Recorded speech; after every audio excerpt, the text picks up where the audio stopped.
اور دوسروں کے جان و مال کو نقصان پہنچانا نہیں، بلکہ یہ خدا کے خلاف گناہ ہے۔ جی آپ نے یعنی ٹھیک کہ کہا۔ گناہ صحیح۔ خدا کے خلاف ہوتا ہے۔ ہم ایک وقفہ لیں گے اور پھر دوبارہ حاضر ہوں گے۔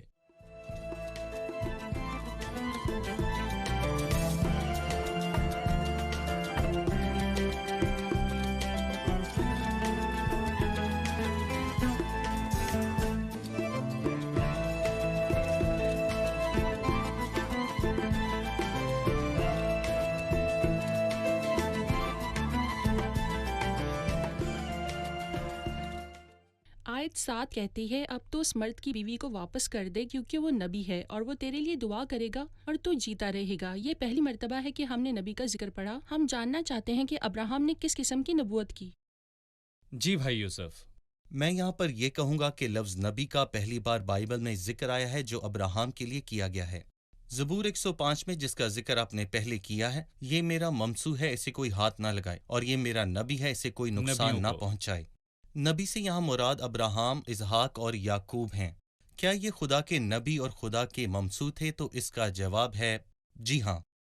یہاں یقینی طور پر وہ خدا کے کلام کے بارے میں بول رہا ہے۔ وہ اسے بتا رہا ہے کہ شاید یہ مستقبل قریب کے بارے میں نہیں ہے۔ اس نے صحیح۔ ابراہم کو 15ویں باب میں بتایا کہ مستقبل میں کیا ہونے والا ہے، اور یہ بات خدا نے اسے خود بتائی تھی، اور یہاں پر وہ مرد خدا کے طور پر خود بات کر رہا تھا۔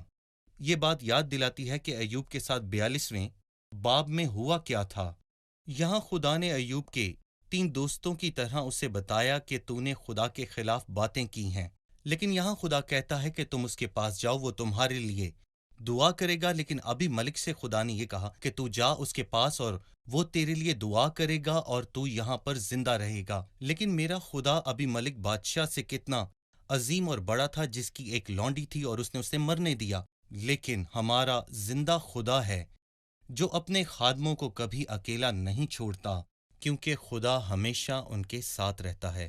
آپ نے لفظ نبی کی طرف اشارہ کیا اور بتایا کہ یہ بائبل میں پہلی دفعہ استعمال ہوا۔ یہ اچھا ہے کہ آپ نے یہ رخ بھی بیان کیا کہ لفظ نبی کا مطلب صرف مستقبل کی باتیں بتانا ہی نہیں، یا پیشن گوئی کرنا کہ مستقبل میں کیا ہوگا یا ماضی میں کیا ہوا جو ہم نہیں جانتے، بلکہ خدا کا کلام بیان کرنا بھی ہے جو انسانی حالت کو ظاہر کرے۔ جی بالکل۔ نبوتی خدمت کا ہمیشہ ہی مطلب مستقبل کے بارے میں بتانا نہیں ہوتا۔ ماضی میں کیا ہوا تھا، خدا کی حضوری کی روشنی میں انسانی دل کا حال ظاہر کرنا بھی ہے۔ میرا خیال ہے کہ یوحنا کے 4 باب میں یہ بات واضح ہے کہ جب ایک سامری عورت نے کہا کہ مجھے لگتا ہے تو نبی ہے، یسوع نے اسے بتایا کہ تیرے 5 شوہر ہیں اور جو اب تیرا شوہر ہے وہ بھی تیرا نہیں۔ خدا نے اسے دل کی حالت بتائی۔ صحیح۔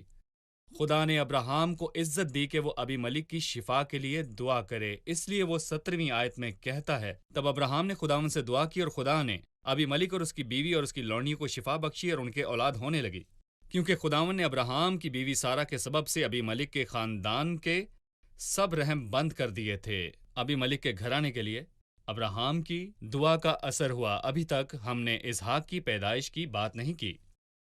ایمانداروں کی دعا دوسروں کے لیے کیسے اثر کرتی ہے؟ میرا مطلب ہے کہ ابراہم کو خدا نے یہ سب کچھ اس کو عزت بخشنے کے لیے دیا تھا کہ اس کی عزت کو بحال کرے۔ اس کی غلطی تھی اور اس نے غلطی سے سبق بھی سیکھا۔ خداوند نے ابھی ملک سے کہا کہ تو ابراہم کے پاس جا اور وہ تیرے لیے دعا کرے گا اور تو شفا پائے گا، بالکل اسی طرح جیسے خدا نے یعقوب کے دوستوں سے کہا تھا کہ تم یعقوب کے پاس جاؤ۔ اور بائبل بتاتی ہے جب ابراہم نے ابی ملک کے لیے دعا کی تو ابراہم نے اس کی بیوی اور اس کی لونڈی کو شفا دی۔ مطلب یہ کہ خدا سب کو شفا دیتا ہے اور خداوند چاہتا ہے کہ وہ سب پر قہر نہ کرے۔ خداوند ہمارا زندہ خدا، عظیم خداوند خدا ہے۔ اس نے ابی ملک پر قہر بھیجا کیونکہ وہ ابراہم کی بیوی سارہ کو اپنے لیے لینا چاہتا تھا، جو کہ غلط تھا۔ کیا ابراہم کو اس موقع پر بیٹے کی ضرورت تھی؟ ابھی تک اس کا بیٹا پیدا کیوں نہیں ہوا تھا؟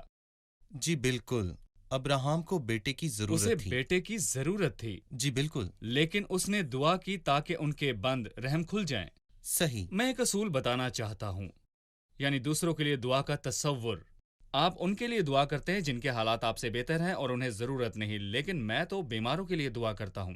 اس وقت بھی ان کے لیے دعا کر سکتا ہوں، اگرچہ میں خود دوسروں کی طرح انہی حالات کا شکار ہوں، اور میرے خیال سے یہ دعا کا ایک اور تصور ہے۔ لیکن جب ہم دکھ میں مبتلا ہوتے ہیں تبھی ہم دعا کرنا سیکھتے ہیں، اور جب میں دیکھتا ہوں کہ کوئی بھوکا ہے تو میں اس کے لیے دعا کرتا ہوں۔ شاید خدا مجھے ان حالات سے گزرنے دیتا ہے تاکہ میں دوسروں کی ضرورت محسوس کروں، اور اس طرح میں دوسروں کے لیے دل میں بوجھ رکھ کر دعا کرتا ہوں۔ بالکل ٹھیک ہم کہا۔ 21ویں باب کے تعلق سے بات کریں گے، جب خدا نے ابراہام کو حیران کر دیا کہ آخرکار اسحاق پیدا ہوا۔ آپ کیا کہیں گے؟ میرا مطلب پھر اسحاق پیدا ہوا، جو کہ کسی معجزے سے کم تو بالکل بھی نہیں تھا، اور وہ ابراہام اور سارہ کے لیے باعث سے مسرت تھا، کیونکہ یہ بڑی خوشی کی بات ہے۔ میں یہاں یہ کہنا چاہوں گا کہ میں ان تینوں میں ایک بڑی تصویر کو دیکھتا ہوں، جو کہ اسحاق کی پیدائش سے بڑھ کر ہے۔ پرانے عہد نامے میں مسیح کے تعلق سے بہت زیادہ وعدے کیے گئے تھے کہ ایک آدمی آئے گا جو عورت کی نسل سے پیدا ہوگا، اور وہ ہماری نجات کا باعث بنے گا، ہم سب انسانوں کی نجات۔ خداوند نے ابراہام سے کہا کہ دمشقی علی ازر کا بیٹا تیرا وارث نہ ہوگا، بلکہ تیرا اپنا بیٹا تیرا وارث ہوگا۔ 18ویں باب میں اسحاق کی پیدائش کی تصدیق کی گئی، اور پھر 21ویں باب میں یوں ہوا کہ اسحاق پیدا ہوا، جو کہ ایک معجزہ تھا، لیکن مسیح کا پیدا ہونا اس سے بڑا معجزہ تھا۔ اسحاق ایک بوڑھے ماں باپ سے پیدا ہوا، لیکن ہمارا زندہ خدا ایک کنواری سے پیدا ہوا، جو بڑا معجزہ تھا۔ یہ بات ایک بزرگ عورت اور مرد کے وسیلہ سے تو ممکن ہے، جیسا الشبا اور زکریا کے ساتھ ہوا، لیکن پھر کچھ ایسا ہوا جو کبھی نہیں ہوا تھا کہ ایک کنواری حاملہ ہوئی اور یسوع یہ کیا پیدا تھا؟ ہوا، اور پھر اس کا یسایہ ذکر 7:14 ہمیں کے ملتا ہے۔ مطابق۔ جی بالکل ٹھیک کہا آپ نے۔ اسحاق کا مطلب ہے کہ خوشی اور ہنسی۔ سارہ نے کہا کہ خدا نے مجھے ہنسایا ہے، اور اب سننے والے مجھ پر ہنسیں گے۔ خدا کے نام کو جلال ملے۔ اس کے بارے میں کہا گیا کہ میں تمہارے لیے ایک بڑی خوشی کی بشارت لاتا ہوں، لیکن مسیح تمام لوگوں کے لیے خوشخبری ہے، بلکہ تمام دنیا کے لیے خوشخبری ہے، خاص طور پر ان کے لیے جو اس کی نجات سے ناواقف ہیں۔ لکھا ہے خداوند نے سارہ پر نظر کی جیسا کہ اس نے فرمایا تھا۔ جی خداوند نے سارہ کے لیے وہ کیا جس کا اس نے وعدہ کیا تھا۔ تو شاید میں ان الفاظ کے نیچے سینکڑوں لکیریں کھینچ دوں۔ اپنے وعدے کے جو وعدہ کیا مطابق تھا۔ مجھے خدا کے وعدوں کے اٹل ہونے کے تعلق سے بتائیے، اپنے وعدے کے مطابق۔ تو کیا خدا نے جو ہم سے وعدہ کیا، کیا وہ اسے پورا نہیں کرے گا؟ کیا خدا جو کہتا ہے اسے کیا وہ پورا نہیں کرتا؟ لیکن جب وقت پورا ہو گیا تو اس نے اپنے بیٹے کو بھیجا، جس کا اس نے ہمیں پہلے بتا دیا تھا، وہ نہیں بھولتا۔ اس لیے خداوند نے کہا کہ انہوں نے مقررہ وقت کا انتظار کیا، اور اب وہ وقت پورا ہو گیا، لیکن اس کے کہنے اور فرمانے کے بعد، جیسا کہ ہمارے خداوند نے کہا تھا، اسحاق پیدا ہوا۔ ٹھیک ہے، ہم ایک وقفہ لیں گے اور پھر دوبارہ حاضر ہوں گے۔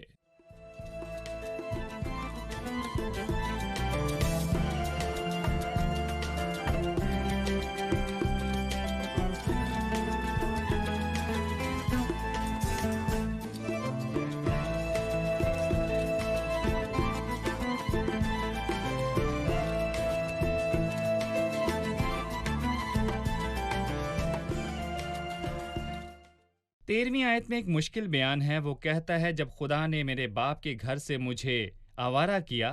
کیا خدا نے اسے آوارہ کیا یا اسے بلاوا دیا؟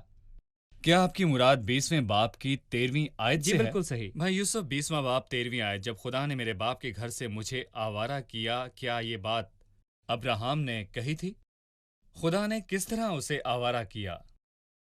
در حقیقت یہ بات ظاہر کرتی ہے کہ ابراہام بہت کمزور اور صحیح مقام پر نہیں تھا، بلکہ 11ویں آیت میں ابراہام یہ کہتا ہے، میرا خیال تھا کہ خدا کا خوف اس جگہ ہرگز نہ ہوگا اور وہ مجھے میری بیوی کے سبب سے مار ڈالیں گے۔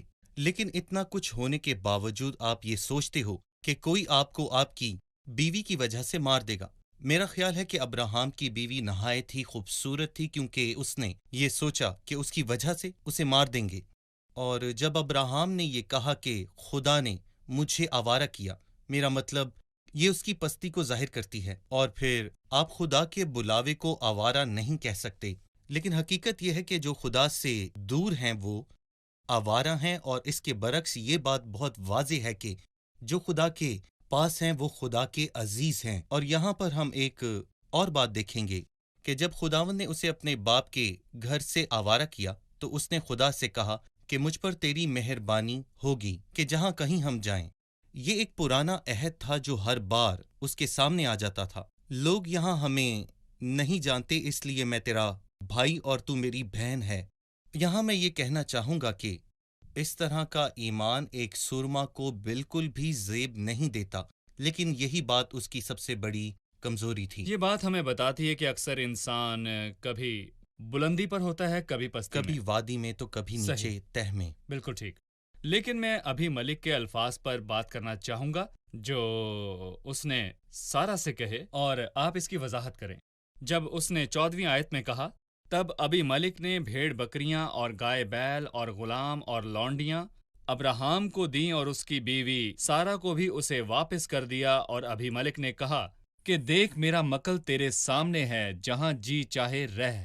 اور اس نے سارہ سے کہا کہ میں نے تیرے بھائی کو چاندی کے 1000 سکے دیے ہیں، اور ان سب کے سامنے جو تیرے ہاتھ میں ہے تیرے لیے آنکھ کا پردہ ہے، اور سب کے سامنے تیری داد رسی ہوگی۔ ان الفاظ کی کیا وضاحت ہے؟ یہاں 16ویں آیت کی وضاحت کی ضرورت ہے۔ میں یہاں یہ کہنا چاہوں گا کہ اس نے کہا کہ میں تیرے بھائی کو 1000 سکے جھڑک کے روپ میں دے رہا ہوں۔ گویا کہ وہ اسے یہ کہنا چاہتا تھا کہ میں تیرے بھائی کو یہ 1000 چاندی کے سکے دے رہا ہوں۔ گویا وہ اسے بتانا چاہ رہا تھا کہ یہ ایک جھڑک کے طور پر ہے، ان سب کے سامنے جو تیری آنکھ کا پردہ ہے تیرے ہاتھ میں دے رہا ہوں۔ اس کی تفسیر 2 طریقوں سے کی گئی ہے، اور یہ کہا گیا ہے کہ اس کی بیوی نہایت ہی خوبصورت تھی، تو اسے یہ کہا گیا کہ یہ تیرا پردہ ہے، مطلب تو اپنی حفاظت کر۔ ایک تفسیر یہ بھی ہے کہ تیری آنکھ کا پردہ ہے، اس کا مطلب جو کچھ تیرے ساتھ ہوا ہے، میں تیرے بھائی کو چاندی کے 1000 سکے دے رہا ہوں، اور یہ تیری آنکھ کا پردہ ہے ان لوگوں کے سامنے جو تیرے ساتھ ہیں۔ اس کا مطلب ہے کہ تیری عزت کو بحال کیا گیا ہے جب تیرے بھائی کو چاندی کے 1000 سکے دیے گئے ہیں۔ صحیح۔ 21ویں باب میں ہم نے پڑھا کہ خداوند نے اپنا وعدہ پورا کیا۔ خداوند نے سارہ پر نظر کی اور اپنے فرمان کے مطابق کیا جو سارہ سے کیا تھا۔ پھر اسحاق پیدا ہوا اور اس کا نام اسحاق رکھا، جیسا کہ خداوند نے فرمایا تھا۔ اس نے ان سب کو ہنسایا جنہوں نے اس کے بارے میں سنا تھا۔ میں یہاں 2 چیزوں کے بارے میں بات کرنا چاہوں گا۔ پہلا، اسحاق کے 8ویں دن کے ختنے پر۔ دوسرا، ابراہام کی بڑی ضیافت جو اس نے دودھ چڑھائی کے دن وہاں پر کی۔ ہم اس سے کیا سبق سیکھتے ہیں، اس کے بارے میں بتائیے۔ اسحاق پہلا شخص نہیں تھا جس کا ختنہ ہوا، بلکہ یہ وہ پہلا شخص تھا جس کا 8ویں دن پر جا کے ختنہ ہوا، اور 17ویں باب میں ابراہام کا 99 برس کی عمر میں ختنہ کیا گیا، اور اسماعیل 13 برس کا تھا، اور ان کا بھی ختنہ کیا گیا جو اس کے گھرانے میں تھے، اور اس کے غلاموں کا بھی کیا گیا، لیکن اسحاق کا ختنہ 8ویں دن کیا گیا۔ یہ ایک بہت خوبصورت بات ہے جس کی طرف میں آپ کی توجہ دلانا چاہتا ہوں کہ 8ویں دن اگر بچے کا ختنہ کیا جائے تو یہ بہت بہترین بات ہے، کیونکہ اس کی وجہ سے بچے کو درد کم ہوتا ہے اور اس کا خون بھی بہت جلد ہی بند ہو جاتا ہے، جو کہ بہت ہی اچھی بات سمجھی جاتی ہے۔ اور سائنسی اعتبار سے بھی یہ دن، مطلب کہ 8واں دن، بچے کے ختنے کے لیے بہترین دن ہے۔ اور اسحاق پہلا بچہ تھا جس کا ختنہ کیا گیا، بلکہ ان سب کا بھی ختنہ کیا گیا جو اس کے گھرانے کے تھے، ان کا بھی ختنہ کیا گیا، اور پالوس اور وہ رسول اس ختنے اسے کے ایک تعلق سے خصوصیت کے طور پر بیان کرتا ہے، اور 8ویں دن کا ختنہ جو کہ ابراہام کو خدا نے شریعت میں حکم دیا۔ اور پھر دودھ چڑھائی۔ جب اسحاق کا دودھ چھڑوایا جا رہا تھا تو میرے خیال سے وہ ضرور ہی بہت رویا ہوگا، کیونکہ جب بچوں کا دودھ چھڑوایا جاتا ہے تو وہ بہت روتے ہیں اور وہ چاہتے ہیں کہ وہ اپنی ماں کا ہی دودھ پئیں۔ سب بچے ایسا ہی کرتے ہیں، لیکن اگر وہ اپنی ماں کا دودھ ہی پیتا رہتا تو وہ بڑا کیسے ہو سکتا تھا؟ اس لیے ہمیں بتایا گیا کہ اس کا دودھ چھڑوایا جاتا ہے، اور ہمارے ساتھ بھی کچھ ایسا ہی ہوتا ہے۔ جب خدا ہم سے کچھ چیزیں چھڑوانا چاہتا ہے تو وہ ہم سے وہ چیزیں چھین لیتا ہے۔ ہمارے لیے بہت مشکل ہوتی ہے اور ہم کہتے ہیں کہ آئے خدا تو نے ہم سے یہ کیوں چھین لیا؟ اسحاق کے ساتھ بھی ایسا ہی ہوا ہوگا، اور اس چھین نے لیا۔ کہا ہوگا اے باپ، آپ میرے ساتھ کیا کر رہے ہو؟ کیا آپ کو میری خوشی چھین کر اور میری اداسی دیکھ کر آپ خوش ہوتے ہیں؟ لیکن ایک باپ اپنے بیٹے کو دیکھ کر کہ وہ بڑھ رہا ہے اور نشو و نما کر رہا ہے بہت خوش ہوتا ہے۔ میرا مطلب ہے کہ جب تک بچہ ماں کا دودھ پیتا رہے گا تو وہ بڑا کیسے ہوگا؟ اس لیے جب ہمارا آسمانی باپ ہمیں دیکھتا ہے کہ ہم بڑھ رہے ہیں اور ہم روحانی طور پر اور جسمانی طور پر ہم ترقی کر رہے ہیں اور ہم میں کوئی کمزوری نہیں، لیکن میں یہاں یہ کہنا چاہوں گا کہ اسحاق رو رہا تھا، شاید وہ بہت پریشان تھا، لیکن اس کا باپ وہ خوش تھا کہ میرا بیٹا بڑا ہو رہا ہے، نشو و نما پا رہا ہے۔ یقیناً اس کا باپ خوش تھا، اور اسی طرح ہمیں بھی بڑھنا ہے اور ترقی کرنی ہے۔ شکریہ بھائی یوسف، ہم پروگرام کے اختتام پر ہیں، آئے مہمانوں سے اس کی رائے جانیں۔ آج کے پروگرام سے آپ نے کیا سیکھا؟ سب سے پہلے ہماری بے وفائی خدا کی وفاداری کو ختم نہیں کرتی۔ اگر ہم بے وفا ہو بھی جائیں لیکن ہمارا عظیم خدا وفادار ہے۔ ان سب کے لیے جو خداوند کے منتظر ہیں، اور خداوند نے جیسا ان سے فرمایا تھا سارا پر نظر کی، اور اس نے اپنے وعدہ کے مطابق سارا سے کیا۔ یہ صرف خداوند ہی ہے جو وہ کہتا ہے اسے پورا کرتا ہے، اور اس کے پاس اختیار ہے۔ ہماری روحانی ترقی کے لیے دودھ کا چڑھایا جانا ضروری ہے۔ شکریہ، خدا آپ کو برکت دے۔ خدا بھائی آپ کو یوسف، برکت آپ کا دے۔ بھی شکریہ۔ ناظرین، ہم نے قسط کا اختتام اس بات پر کیا کہ خدا ہم سے کیسے برتاؤ کرتا ہے۔ اس نے سارا اور ابراہام کے ساتھ برتاؤ کیا اور انہیں وہ دیا جس کا اس نے پہلے سے وعدہ کیا۔ اس نے انہیں ان کے بڑھاپے میں ایک بیٹا دیا، اور اسحاق سے ماں کا دودھ چھڑایا، اور پھر ایک ضیافت کی گئی۔ خدا ہم سے برتاؤ کرتا ہے، یعنی کچھ دیتا ہے یا کچھ لے لیتا ہے، کیونکہ وہ فیاض اور رحم دل ہے۔ وہ ہمیں دیتا ہے جو اس کے رحم اور مرضی کے مطابق ہے۔ اگر وہ وعدہ کرتا ہے تو اسے پورا کرتا ہے۔ اگر خدا نے آپ سے کوئی وعدہ کیا ہے تو وہ اسے لازمی پورا کرے گا، لیکن اس وقت بھی خوش ہوں جب وہ آپ سے کچھ باز رکھتا ہے۔ جب آپ کا دوست آپ کے ساتھ نہ ہو، انسانی مدد آپ کے ساتھ نہ ہو، شاید آپ دوستوں پر بھروسہ کرتے ہیں یا آپ دوسرے ذرائعوں پر بھروسہ کرتے ہیں، لیکن خدا آپ سے چاہتا ہے کہ آپ اس کے ساتھ اس کی رفاقت میں چلیں، اس سے پیار کریں، اس سے محبت کریں۔ وہ آپ کی غلطیوں کوتاہیوں کو بخشتا ہے۔ وہ آپ کے ساتھ جو بھی کریں اسے قبول کریں۔ جب وہ دے تو اس کا شکر کریں، اور نہ ملے تو اس بات کو سمجھنے کے لیے اس سے حکمت مانگیں۔ دونوں اعتبار سے خدا ہم سے فیاضی سے برتاؤ کرتا ہے، حکمت اور اپنی اچھائی سے۔ ان الفاظ کے ساتھ اگلے پروگرام میں پھر ملاقات ہوگی۔ خدا آپ کو برکت دے۔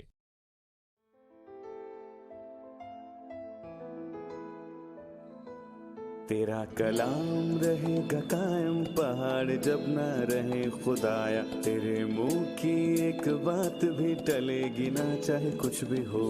تیری مان دیے ہے زندہ، سونے سے بھی قیمتی، میرا دل یہ دے گواہی ہے، یہ کتاب عظیم نازل کرے اپنا کلام، شکستہ دلوں کو سکون ملے، تاریکی دور ہو میری راہیں روشن کر، دل اپنا کلام کثرت سے اے خدا بدل دے، رہائی دے کثرت سے پھل میں لاؤ۔ کلام رہے گا قائم، پہاڑ جب نہ رہے خدایا، تیرے منہ کی ایک بات بھی ٹلے گی نہ، چاہے کچھ بھی ہو۔